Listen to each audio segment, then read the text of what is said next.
Hello everyone. Welcome back to our channel Flynn's InfoSpot. Today we're going to dive deep into the world of credit cards and discuss their advantages and disadvantages. Whether you're a seasoned credit card user or just considering getting your first one, this video will help you make informed decisions. Let's start by looking at the advantages of using credit cards. Number 1, convenience. Credit cards offer a convenient way to make payments. You don't need to carry cash, and you can make purchases online or in person easily.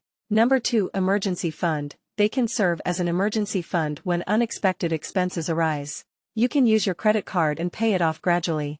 Number 3, build credit. Responsible credit card usage can help build your credit score, which is important for future financial endeavors like buying a home or a car. Number 4, rewards. Many credit cards offer rewards programs, such as cashback, travel miles, or discounts, which can save you money in the long run. Number 5, security. Credit cards come with fraud protection, and if your card is stolen, you're not liable for unauthorized charges. Now, let's explore the other side of the coin, the disadvantages of credit cards. Number 1, interest rates. Credit cards often have high interest rates, and if you carry a balance, you can end up paying a significant amount in interest.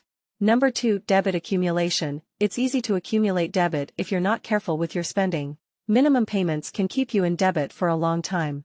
Number 3, fees. Credit cards may come with various fees like annual fees, late payment fees, and cash advance fees, which can add up quickly. Number 4, credit score impact. Mismanaging your credit cards can negatively impact your credit score, making it harder to access loans in the future. Number 5, overspending. Having a credit card can sometimes lead to overspending, as the money doesn't come directly out of your bank account. So, what's the verdict? Are credit cards good or bad?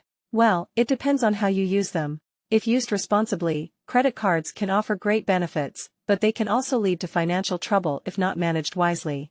Remember, it's necessary to plan your finances, pay your bills on time, and avoid carrying a balance whenever possible. Thanks for joining us today, and don't forget to like and subscribe for more financial tips and advice. We'll see you in the next video.